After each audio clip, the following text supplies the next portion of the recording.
petition on teaching history in schools, and I call on the chair of the Petitions Committee to move the motion, Janet Finch-Saunders. Diolch Llywydd. Thank you. Now, this debate is a first for the Petitions Committee as it actually covers two petitions, both of which concern the teaching of history in our schools.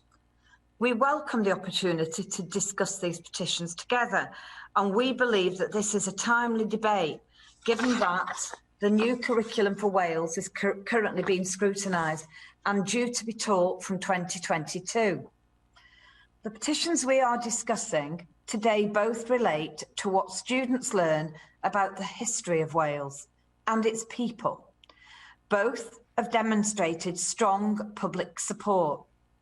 I will start by outlining each petition and its context before moving to the points of similarity between them. These lie in several questions about how schools and teachers will be guided and support to equip our young people with the knowledge proposed by the petitions. The first petition received, Petition 992, concerns the teaching of Welsh history. It was submitted by Elfed Wyn Jones, having collected 7,927 signatures. It calls for the Welsh Government to create a common body of knowledge about Welsh history and for this to be taught to all pupils in Wales.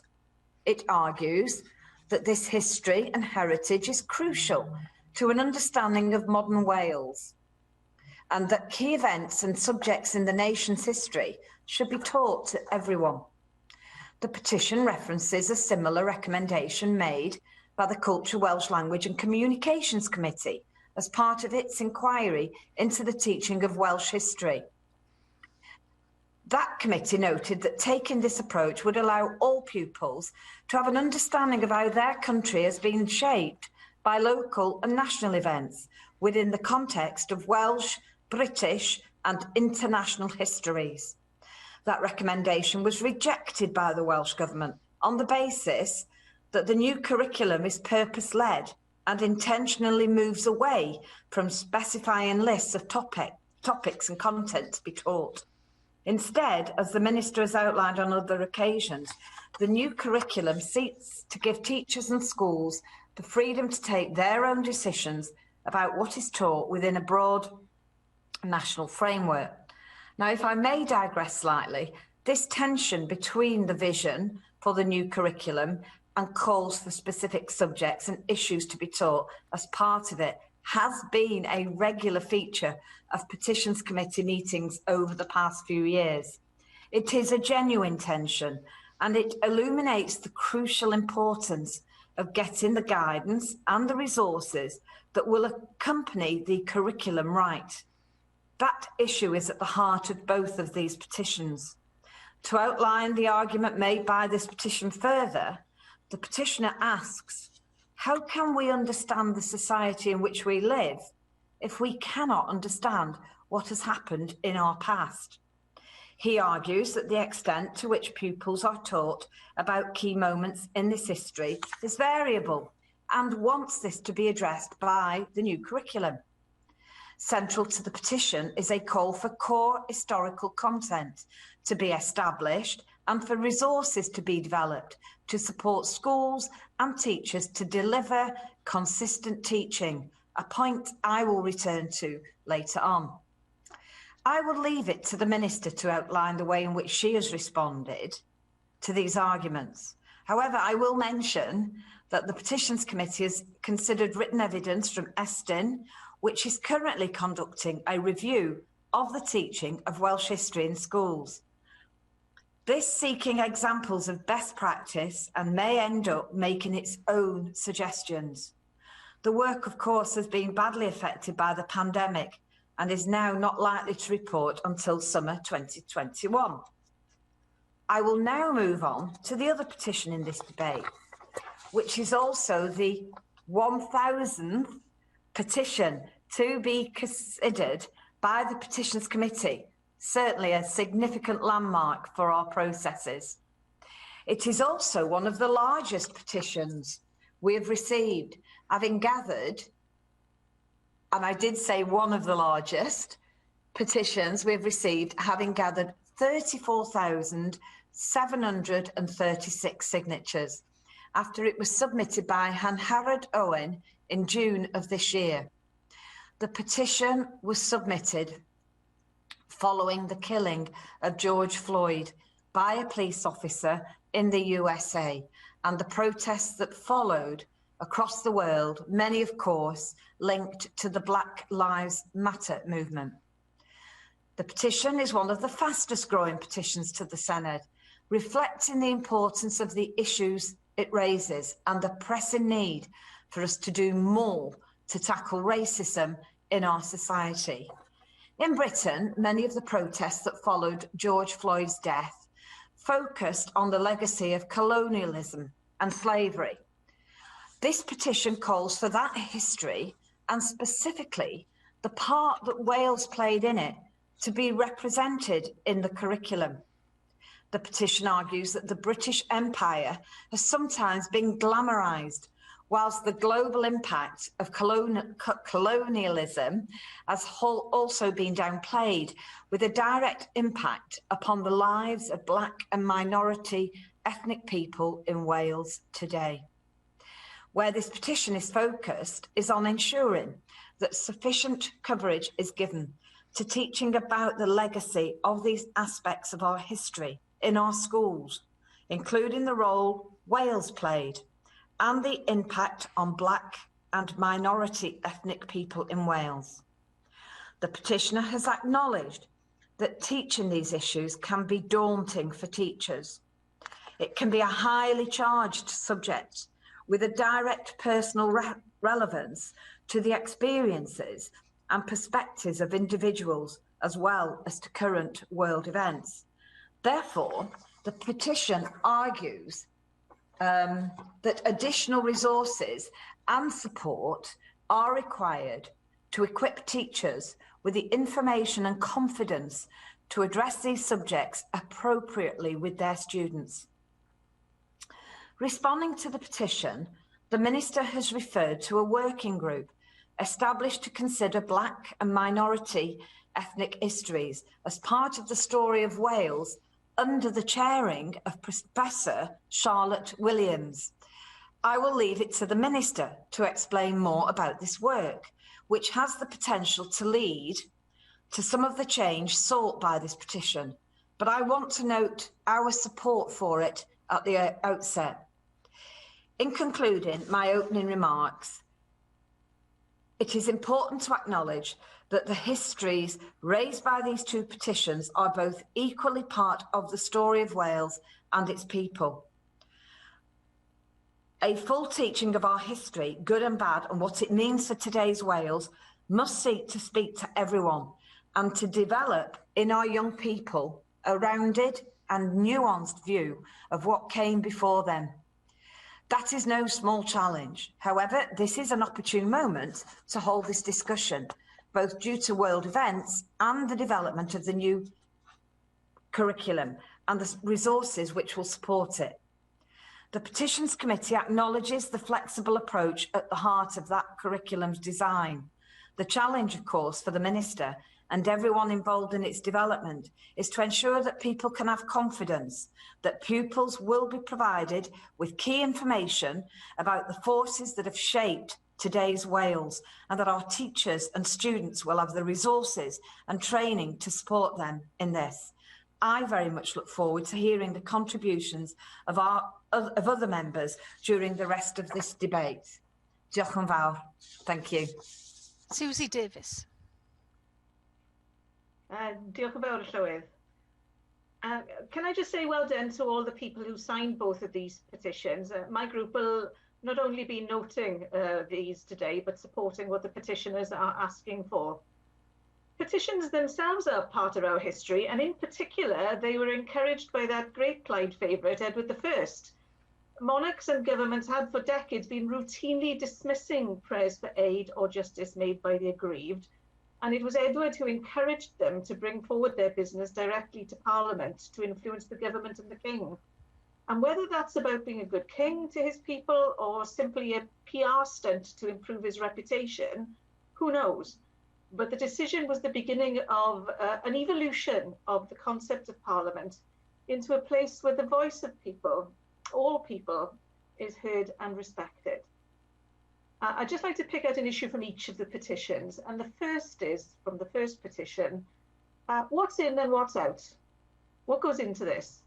Who still cares about Edward I, for example, and why? It's over 700 years ago since he was part of our story. That's a long time to hold a grudge, so why even mention him?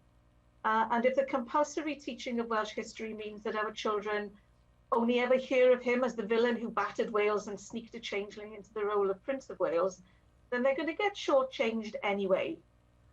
If, however, he's presented to Welsh pupils as a real case study about what motivates powerful figures of history and the ripple effects of their decisions, then he's a really interesting example. I mean, was he just a violent narcissist? Was he a creature hyper-conscious of his divine duty? Was he immersed in contemporary expectations of leadership? Judging who he was and what he did, what do we learn by comparing him to Stalin or Mao Zedong, for example, by applying modern mores? What was his effect on the everyday life of everyday people, and how does that compare with our relationship with people in power these days? And there's a school term's worth of history lesson right there, and every bit of it will count as Welsh history. Welsh history is not just about what happened in Wales, but how events and decisions elsewhere affected Wales. What if the mine owners and merchants of South America 300 years ago had decided to get their copper smelted on the river mouths in southwest England? Who'd be living in Swansea today? So where on earth do you start if you're a school leader committed to your pupils receiving a good experience of learning about Welsh history when this tiny fragment can spark such a chain of discussion? And I think it's important to highlight that this petition calls for a common corpus of Welsh history to be taught in all schools, but it's not asking to influence how it's taught. Nevertheless, it points to a deep desire that all our children should grow up knowing more about how the nation in which they are being raised got to be that way. And perhaps this is a good moment to introduce the evidence presented to the Children, Young People and Education Committee by these very children. They have told us that they want to be learning the same things as their peers, and that's not just history. And so I don't think this undermines the freedom of the new curriculum. The design of this curriculum in part is to be informed by what pupils want to learn. So here is a clear instruction that they want at least some common ground across Wales. My second point is about the local curriculum, and this involves the second petition. There will be communities in Wales who might think that Black and ethnic minorities have no more relevance to their local curriculum than Edward I. Now that is an incorrect conclusion, as the petition itself reveals. And history it's a bit like the universe. We can only see about 4% of it, but the other 96% is no less real and no less part of the explanation of why we are, who we are, and where we are. And while there will be other overlooked contributors to the history of Wales, the least we can do is start looking at Black and ethnic minorities who've been here for centuries, just as how we look at events and decisions made about people of colour in other parts of the world have affected our domestic story. I suppose the story of the Chartists will make the cut on whatever finds its way into any common syllabus. They, of course, are some of our most celebrated petitioners in UK history, let alone Wales. Events didn't turn out quite as they expected, but little did they know that Edward I could claim a tiny little bit of their story. Or indeed the stories of MI5. As of 2010, their ranks boasted more medieval history majors than holders of any other degree, valued for their skills in working with minimal and unreliable information. History is always useful, and that is one hell of a ripple effect. Thank you. Thank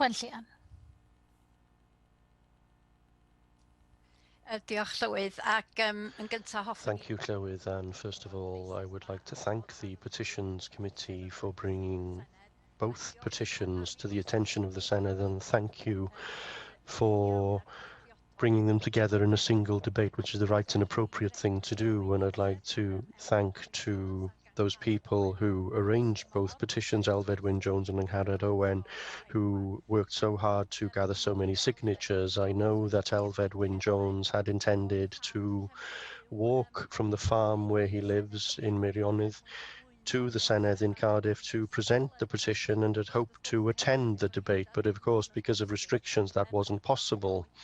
But he has been walking the same distance on the farm back in Trawsfynydd and has drawn attention to this issue that he feels so passionately about. In the Children, Young People and Education Committee, we have been discussing the curriculum bill, gathering evidence from a number of different sources, and I have been trying to make the point consistently during those evidence sessions that we do need to think not only of the content of the bill as it currently stands, but we also need to think about those issues that aren't currently contained within the bill and need to be on the face of the bill but aren't currently there. And I do believe that both issues covered today and do interweave, they both need to be on the face of the bill, and Plaid Cymru has been consistently making this point. We need to ensure that the people of Wales are aware of our past as a people, our past as a nation in all its rich diversity.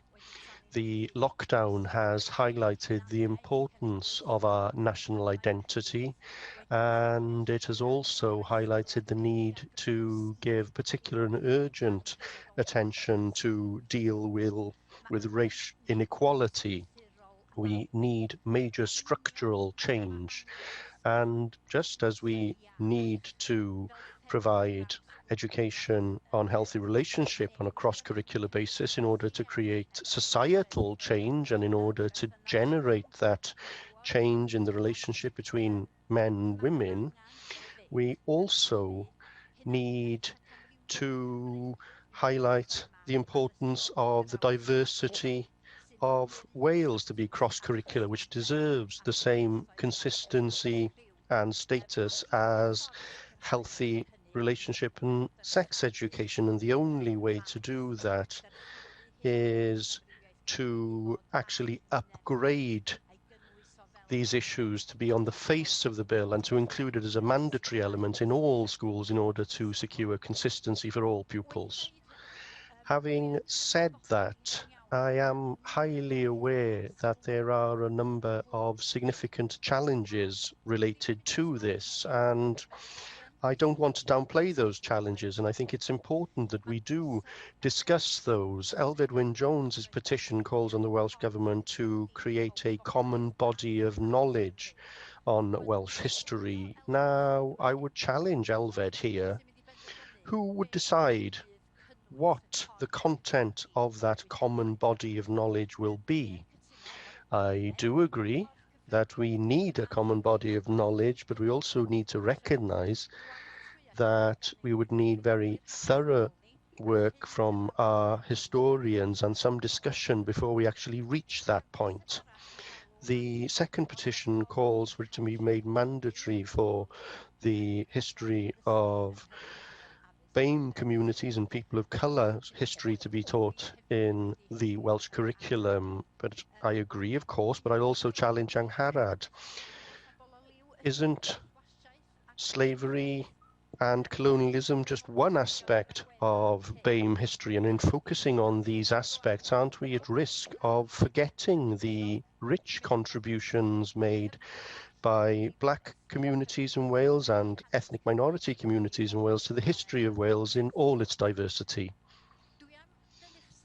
I do want to draw your attention to an important report drawn up 7 years ago now by a panel chaired by the historian Dr. Elin Jones, and I do think it's important that we do remind ourselves about what was said within that report, which was entitled Curriculum Cymraeg, Hanes a Stori Cymru. Now, these are the words of the panel. Much of the discussion on the history taught in schools tends to emphasise the factual content of the curriculum, but there is far more to the teaching of history than chronology and factual information alone. Whilst chronology and factual information does provide a framework to understand the past and the relevance of various different era and developments and the actions of individual, history also provides other opportunities too. And in the words of the report once again, one of the most important aspects of the learning of history is the opportunity that provides to understand that all narratives or all historical arguments are open to criticism, and that all historical opinions are conditional opinions. There isn't a single history. Every individual has its own or her own experience and unique perspective on the past. Now, if we accept that, then we can respect and accept different versions of history and to evaluate them according to more objective criteria than personal information or a familiar version of past events. Teaching history effectively is a means to develop active citizens for the future, and it can assist learners to understand their own history and how the past has shaped the present, but more importantly, it can assist us to examine that history and to look at different versions of history, and it can provide a tool against propaganda of all kinds in the hands of all citizens. Now, this is an important, and I am drawing to a close here, but I think it's important that we do bear in mind this context that Dr. Ellen Jones gave us. Teaching history effectively does refine our skills to analyze, to questions, to not accept everything at first sight, and to identify propaganda and fake news, which is so very important in the current climate. So there is a strong argument for including identity and the diversity of Wales, including Welsh history and Black and people of colour's history as a mandatory part of the curriculum. But let's not forget that there is far more to teaching and learning history and a huge value to it in our ambition to create young people who are knowledgeable, informed for the future. Thank you, Llywydd, and thank you for indulging me. You were discussing Dr. Ellen Jones, then I was going to allow that. Mick Antonev.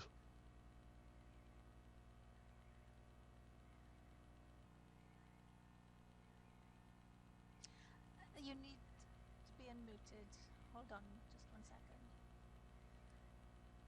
Try again. Not quite. I'll come back to you, Mick. Jenny Rathbone. I'll come back to you, Mick. Jenny Rathbone. Thank you very much for calling me. This is a very important subject, and the use of words carries huge significance. In the English language, we talk about history as if it was a male-dominated business. Obviously, herstory is just as important, whether we're talking about the history of women's suffrage in Wales and the struggle we had to go through to get it, or whether we're talking about much wider issues. I think in the context of this specific petition, it is, to take a contemporary theme, it's really sobering to understand that the failure to have any sort of reconciliation after the American Civil War still has massive implications for events going on in the United States today, which allows some citizens to have utter disregard and complacency about the suffering of other citizens that we in this country find really quite extraordinary. But I think we cannot criticize others without looking to our own history and our failure to look at the history of the British Empire, which I think is very much fuels a lot of the resentment felt, quite rightly, by Black citizens of our country is, you know, it was founded on slavery, and yet we continue to romanticize the British Empire, glamorize it. We still give people who have performed extraordinary services, public services, medals which contain the words member of the British Empire, commander of the British Empire Medal, which is an utter anachronism to today's society, and clearly something that we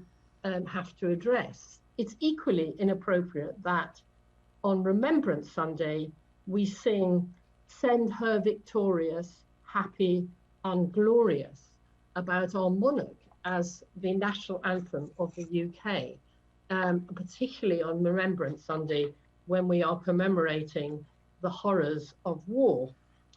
But I also think that we have to look at, in great depth, at more contemporary issues. For example, the Windrush scandal that has yet to be resolved.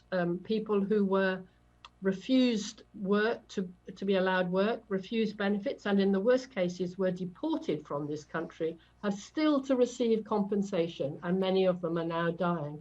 How scandalous is that? We really do need to reevaluate our history in light of contemporary problems, and nowhere is that more obvious in this week of all weeks than in relation to climate change. What we do in this country has an impact on people living on the other side of the world, and it's really important that we take these responsibilities seriously and amend our behaviour in solidarity with people who we have never met and never likely to meet, but who suffer because of what we do and the way in which we burn up the resources of the world. So I think these are excellent petitions, and I look forward to seeing the outcome of them in the way we treat history in the new curriculum. Mark Isherwood. Well, diolch, Llywydd. The teaching of our history in Welsh schools matters. The past informs the future. The loss of the past would mean the most thoughtless of ages. History teaches us that Welsh means British. Both England and Scotland are named after their invaders. However, the Britons remained. Wales is named after the term used by the invaders, meaning foreigner in their language, to describe the Britons across our islands who referred to each other as fellow countrymen and women, a Cymry. We hear of the iron ring of castles built in North Wales after Anglo-Norman conquest, but we hear little of the 100,000 fellow Britons who had died in the attempted genocide in northern England by the Normans, the harrying of the North 2 centuries previously. The first petition we're debating refers to the Glyndŵr Rising. We hear of his dream of a Welsh Parliament, 2 Welsh universities and a Welsh free church. However, history also teaches us that he previously dutifully served the last Plantagenet king and joined the army that king led into Scotland, before rebelling against the first king since the Norman conquest, whose mother tongue was not French, in a plot with Mortimer and Percy to divide the kingdom into 3 parts. The first petition also refers to the drowning of Capel Celyn, which belongs to every community in Wales. However, history teaches us that this is also part of a wider British experience, where communities were flooded when the Rivington reservoirs were constructed to supply water to Liverpool a century earlier. Myths tell stories about the early history of a people, and there are those who believe that the destiny of mystical Britain, Albion, Alba, Alban, is waiting to be awoken as a spiritual leader of the world. According to the 12th century History of the Kings of Britain by Geoffrey of Monmouth, the exiled Brutus of Troy was told by the goddess Diana, "Brutus, there lies beyond the Gallic bounds an island which the western sea surrounds. Thy giants once possessed, now few remain. To bar thy entrance or obstruct thy reign. To reach that happy shore thy sails employ. Their fate decrees to raise a second Troy, and found an empire in the royal line, which time shall ne'er destroy, nor bounds confine." For although commonly dismissed now, Geoffrey of Monmouth's work was regarded as fact until the late 17th century, and the story appears in most early histories of Britain. The teaching of Black and POC UK histories in Welsh schools matters. From one of the first Black people to have lived in Wales, named John Franklin, brought to Wales in the 18th century and believed to have married a local woman, to the likes of Shirley Bassey, Colin Jackson, Cardiff's current mayor, and the former mayor of Colwyn Bay, Dr. Sibani Roy, the BAME population of Wales has made significant contributions. Most societies have exploited slave labour at some stage in their history. This is also true of Wales. A slave chain discovered on Anglesey, made to fit 5 people, can be dated to the Iron Age, about 2,300 years ago. When the Romans invaded, they brought their own slaves with them, slaves from nations across the Roman Empire, in Europe, North Africa, and the Middle East. After the Romans left, the British tribes enslaved those they defeated in battle. The transatlantic slave trade flourished from the early 16th century until 1807, when the British Parliament passed an act to abolish trading slaves within the British Empire. Campaigns to stop slavery have been started by Black and white people more than 30 years before the act was finally passed. The British abolition movement got underway in earnest in 1787, when Thomas Clarkson founded a committee to fight the slave trade. One member, William Dulwin, was an American Quaker of Welsh descent. Campaigners have been laying the groundwork by publishing documents about the cruelty of slavery. One of these was William Williams of Pantycelyn, who wrote the hymn Bread of Heaven. In the 1770s, a number of former slaves published their life stories, and Williams was the first to translate one of these into Welsh. Although Britain was the preeminent slave trading nation during the 18th century, and illegal British slave trading continued for many years after the passing of the 1807 Act, the Royal Navy's role in the suppression of the transoceanic slave trades represents a remarkable episode of sustained humanitarian activity. However, illegal slavery still continues in many parts of the world today, even in Wales. As Martin Luther King said, "I have a dream, let freedom reign." Delyth Jewel. Diolch Llywydd. Rwy'n hoffi geiriad Thank you, Llywydd. I like the wording of the first petition that we're discussing, particularly the points being made that the language is florid and important. It calls on the Welsh Government to create a common body of knowledge about the history of Wales, which every pupil would be taught. And the second petition is related to that because it asks for the histories of Black and people of colour's histories to be taught in the Welsh curriculum. Now, the idea of creating a common body of knowledge is crucial. Now, the petition is speaking openly here and talking about certain incidents of Welsh history be taught in all parts of the country, but there is also a broader meaning, a common body, a corpus of knowledge.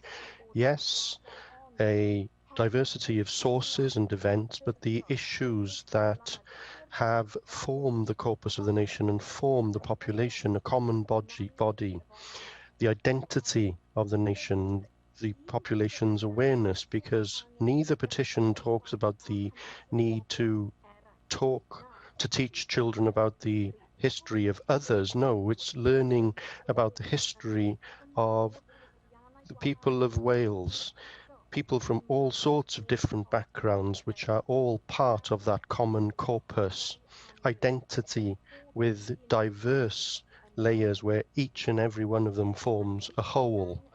The wording reminds us that history does connect us, yes, but it also connects us with our past. It's history that has made us for better or for worse. It's history that provides us with our roots. We can learn lessons. It enhances each and every one of us, but only if we hear about and learn about those histories? Can that happen before the summer recess? We in Plaid Cymru staged debate on this issue, setting out why it is so hugely important for young people to learn about the histories of their nation. And I use the word histories, as has already been said in this debate already, because there is no strand of history that is more important than the others. Indeed, the children of Wales need to learn the histories of those people who didn't write the history books. As I said in our debate before the summer, unless every child in Wales learns about the important issues within our nation's history, then this can deprive whole generations of their sense of identity. They won't see themselves in the corpus. And that is just as true about the drowning of Capercelyn, the history of Glyndŵr and the investiture, and Wales's relationship with slavery, and the cultural and industrial histories of areas such as Tiger Bay. Since the summer, there have been some issues that are to be welcomed, and I was discussing some of these with Dr. Ellen Jones recently. She's already been mentioned, and she chaired the task force on Welsh history in 2013, and I agree with her that there is reason to welcome the appointment of Professor Charlotte Williams to review the resources available to support teachers, to assist them to plan lessons on the histories of people of colour and black people's history, and this can lead to delivering the recommendation of that report on developing pupils' awareness of the multicultural and multi-ethnic Wales in which we live, and guarantee that the children of Wales will not be deprived of information about their own history. And this is important, Llywydd, for our nation more generally. Unless Welsh histories are taught in our schools, then students won't learn about those issues at university either. And this can lead to a further decline in the number of Welsh history centres and Celtic study centres within our universities, and that will have an inevitable impact on national knowledge and the way the nation portrays itself on the world stage. Given the awful decline of the University of Wales, it's important that we protect the University of Wales Press and other important cultural institutions. This is all interrelated. If there is no enthusiasm or expertise on Welsh history and those Welsh histories that we're discussing, it will weaken the whole concept of Wales and its academic rigour. We need to secure the future of our nation and our centres of expertise to create new centres of excellence, departments for Celtic studies, not just in Wales, but across the world. And this is what we are discussing today. This is the start of that process, to create a common corpus to guarantee the awareness of our young people of their identity. And I very much hope that our legislature, the Senedd, will agree on the importance of that. Thank you.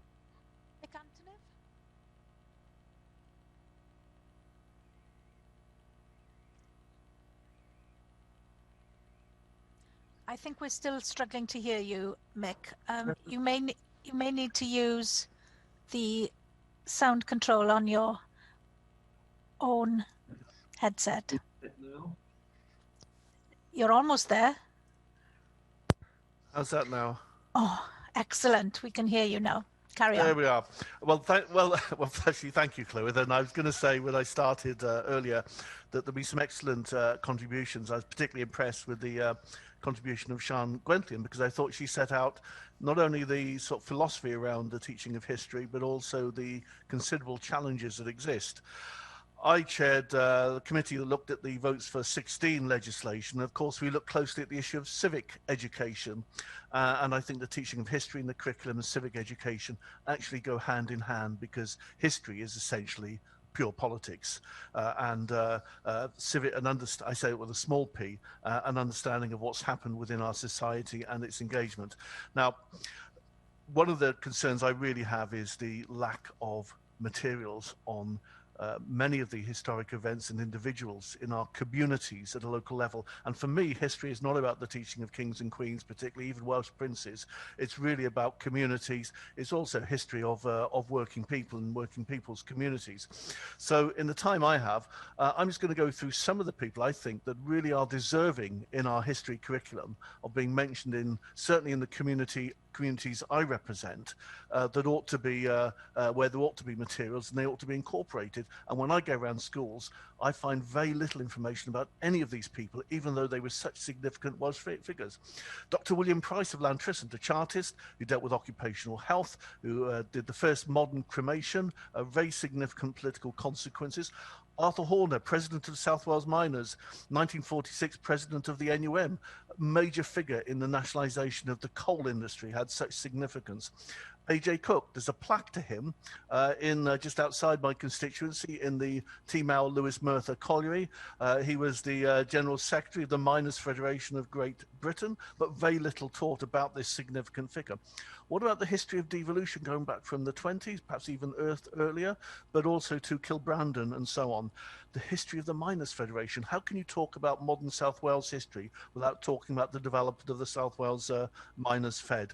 The importance of the Taff Vale judgment and the implications on that on democratic rights for trade unions. Wales and the slave trade. Gareth Jones, the Welsh journalist who I've spoken on many times, who now has a street named after him in the Ukrainian capital Kyiv. Yuzovka, John Hughes, founded one of the biggest steel producing areas in the world.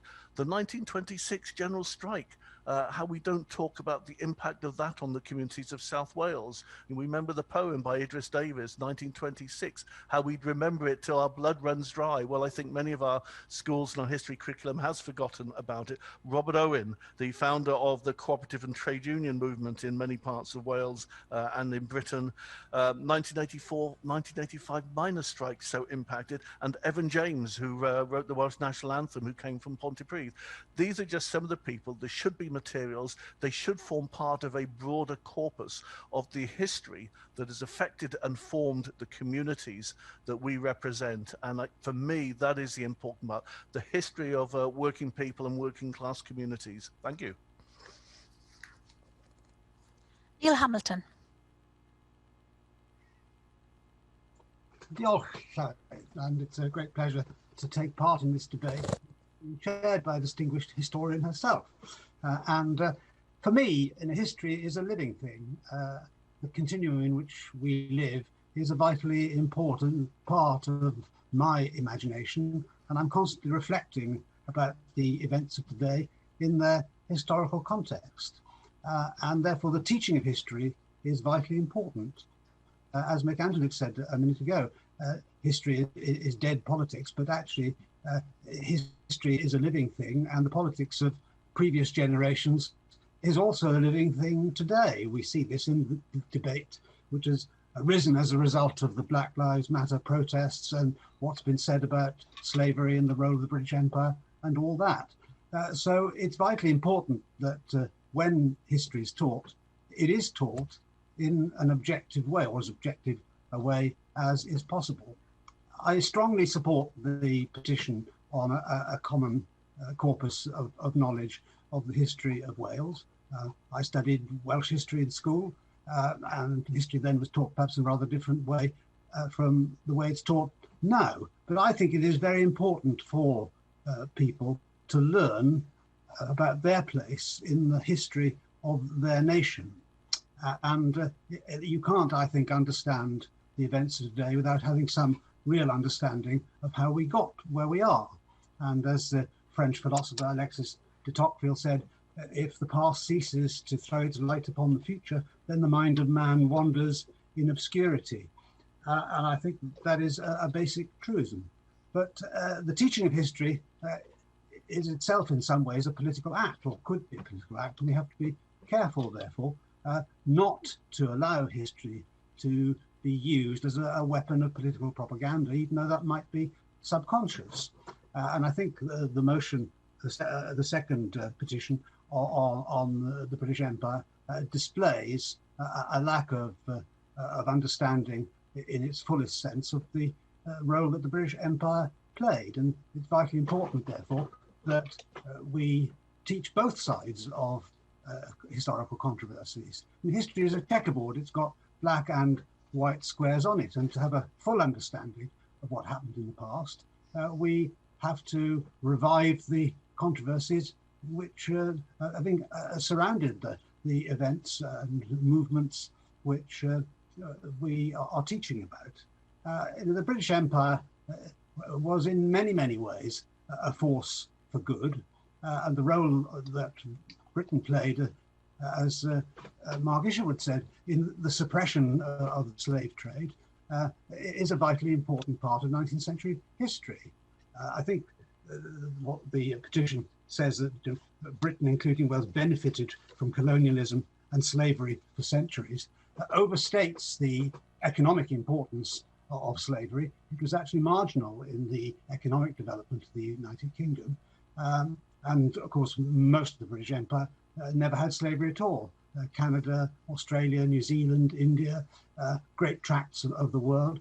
The slave trade was fundamentally a transatlantic trade.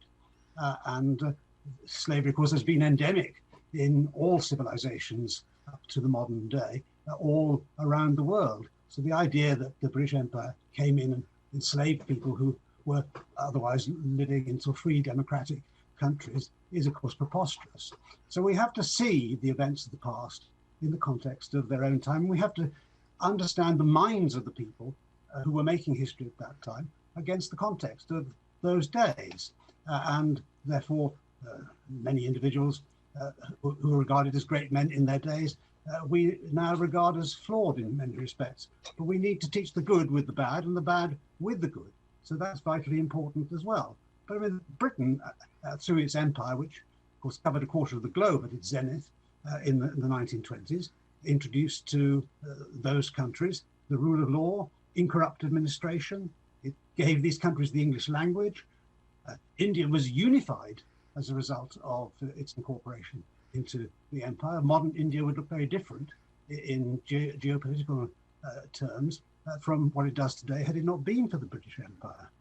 As I said a moment ago, we suppressed slavery and we gave these countries the cultural gift of democracy, which was the successor to the British Empire.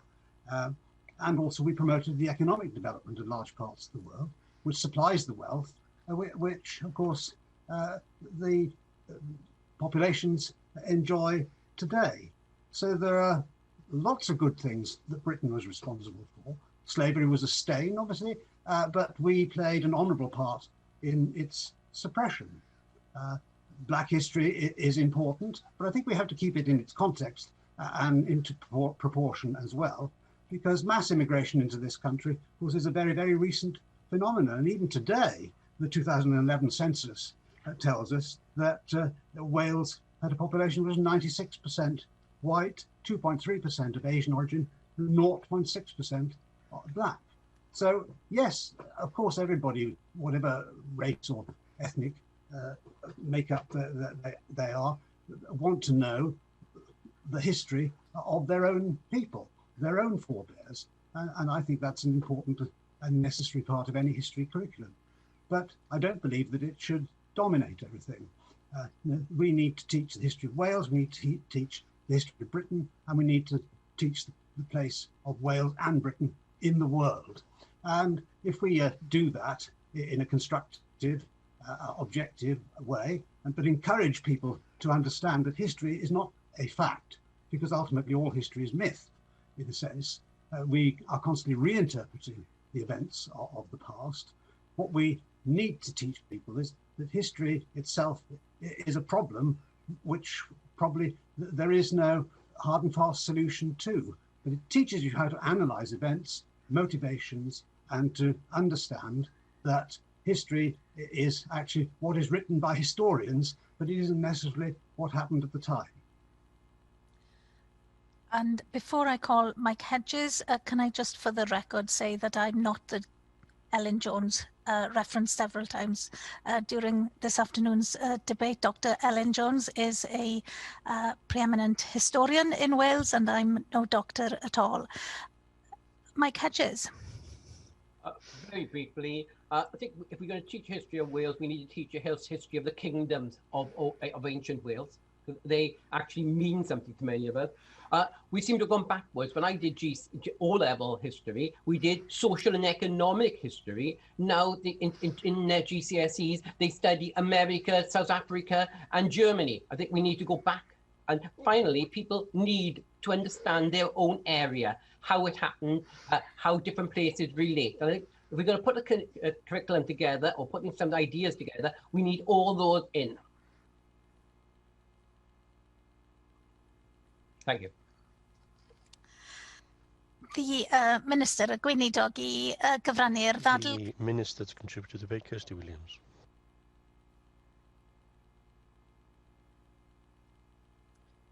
Thank you very much. Diolch yn fawr. Diolch yn fawr iawn, Llywydd. The number of signatures received by both petitions is a clear indication of the strength of feeling about the teaching of history in Wales.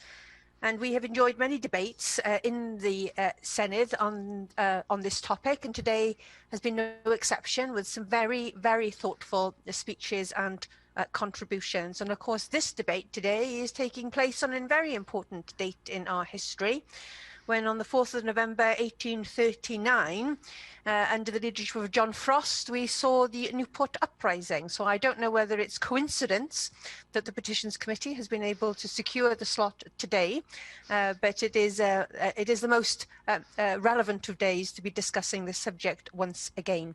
And I'm very happy to update the members on the current situation regarding curriculum development. As I have said many times before, studying the history and histories of Wales is an important element in meeting the four purposes of our new curriculum. The new curriculum framework reflects Wales, our cultural heritage and diversity, our languages and our values, our histories and traditions of each and one of our communities and of all of our people. I am happy, Presiding Officer, to clarify that the new curriculum will contain mandatory elements, including the statements of what matters for each area of learning and experience. Therefore, every school's curriculum will be required by statute to include learning in each of the statements of what matters. And within the humanities area, this must include cultivating a sense of Cynefin, a place and a sense of belonging, an appreciation of identity and heritage, a consistent exposure to the story of their locality and the story of Wales, developing an understanding of the complex, pluralistic and diverse nature of societies, both past and present, and engagement with the past, contemporary and anticipated challenges and opportunities facing them as citizens, their communities and their nation. Now, these will be non-negotiable elements of every school's curriculum for every learner at every stage. It will simply not be possible to ignore the central and critical role of all of our histories, our local and national stories, including Black history, in a school's curriculum. Now, we have all agreed that learning must be inclusive and to draw on the experiences, the perspectives and the cultural heritage of contemporary Wales. Confidence in their identities helps learners appreciate the contribution they and others can make within their different communities and to develop and explore their response to local, national and global matters. This will also help learners to explore, make connections and develop understanding within a diverse society.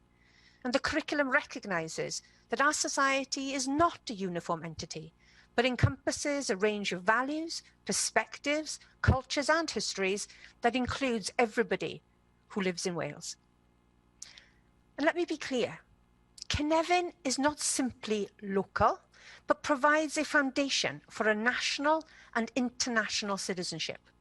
As part of the mandatory statements of what matters in humanities, all schools will have to include learning on the appreciation of the diverse nature of societies, as well as understanding diversity itself. Now, in the summer, I appointed Professor Charlotte Williams to lead a working group which will provide advice and recommendations about the teaching of themes related to Black, Asian and minority ethnic communities and experiences. And I'm glad that the chair of the Petitions Committee has welcomed that work. Now this, it is crucial to say, is not limited to history. It covers all parts of the school curriculum, and I am very much looking forward to receiving the interim report later this month, which will focus on learning resources. The group has developed this work in the context of the new curriculum framework, which avoids prescribing a full list of specific topics or activities. Guidance sets out the concepts that should underpin a range of different topics, learning activities, and the acquisition of knowledge. And learners of all ages will be exposed to a range of historical periods on a local and national level. They will consider how local Welsh and world history are connected, shaped and appreciated through the events such as Glyndwr's Rising, the Spanish Civil War, and the World Wars of the 20th century. And this is already set out in the guidance that we published earlier this year. Now, I recognise that we need to continue to support teachers with their professional learning to help them move forward with identifying resources, topics, and connections. And in order to allow time and space for practitioners to work together across schools to prepare for the new curriculum, we have heavily invested in professional learning, with some £31 million already awarded directly to schools. And we will continue to build upon these strong professional learning foundations as we move closer to implementation of the curriculum in 2022.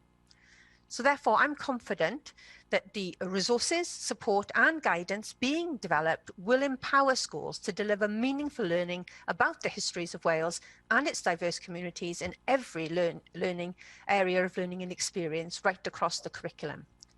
And schools will be supported to engage with heritage professionals, museums and galleries, as well as community and cultural leaders when designing their curriculum in order to enrich the learning and experiences of each and every pupil. So within the parameters set out in the guidance, teachers will have the flexibility to tailor the content of lessons to allow learners to explore their Cynefin. We believe that that is the best way forward for them to understand how their local identities, landscapes and histories connect with those on a national and international stage. Teachers will have the freedom to teach the many and diverse histories of Wales and the wider world. And as I have said before, exploring the stories of the people and communities of Wales should not simply be limited to history lessons. The whole purpose and design behind the curriculum for Wales encourages learners to explore themes across the curriculum. The diverse histories of people of Wales can be taught not only in the areas of humanities, but also in languages, literature and communication, and in science and technology. And we will create further resources which will refer to key events and topics in the histories of Wales and the world as we move forward to implementation. And these resources will be there to enable teachers to develop their own curricula. As I mentioned earlier, the working group chaired by Professor Williams has reviewed existing resources to support the teachings of themes relating to BAME experience and contributions right the way across our curriculum. And as has also been referenced, Estyn will also report on their review on the teaching of Welsh history and diversity in schools next year. Its findings will further help us to commission resources to ensure that teachers have the support that they need to deliver the curriculum successfully. However, we recognise that access to good quality learning resources will not necessarily be enough by themselves, and the teachers will need to be provided with the relevant professional learning and development. Early next year, I expect to receive a second report from Professor Williams' working group, which will be considering the professional learning and development needs of staff in our schools in the coming months. The group will provide recommendations on how to ensure that teachers across the curriculum can confidently deliver learning related to Black, Asian and minority ethnic communities and experiences. And forgive me, Llywedd, I can't recall which of our colleagues made the point, but Professor Williams is very clear to me that when learning about Black history, it must go simply beyond learning about concepts of slavery. There is much, much more to talk about. And the member that talked about BAME community's positive contribution to Wales, that point was very well made indeed. So, in summary, as part of the mandatory statements of what matters in humanities, all schools will have to include learning on an appreciation of the diverse nature of societies, as well as understanding the concept of diversity itself and an appreciation of their cynefin. And we're continuing to work on the content of the curriculum to ensure that it encompasses experiences and histories which represent the diverse nature of societies that we have here in Wales and across the world. But I thank the members once again. I always find these debates to be some of the best that we have in the chamber, and today has been no exception, as I said. Diolch yn fawr. Cadeirydd y Pwyllgor Disebau nawr i The ymateb Chair of the Petitions Committee to reply to the debate, Janet Saunders. Well, thank you, Minister, for your contribution and responding to this debate, and a serious thank you to all the members who have participated today. As I just want to echo, really, there have been some really thoughtful and some really, good contributions here today.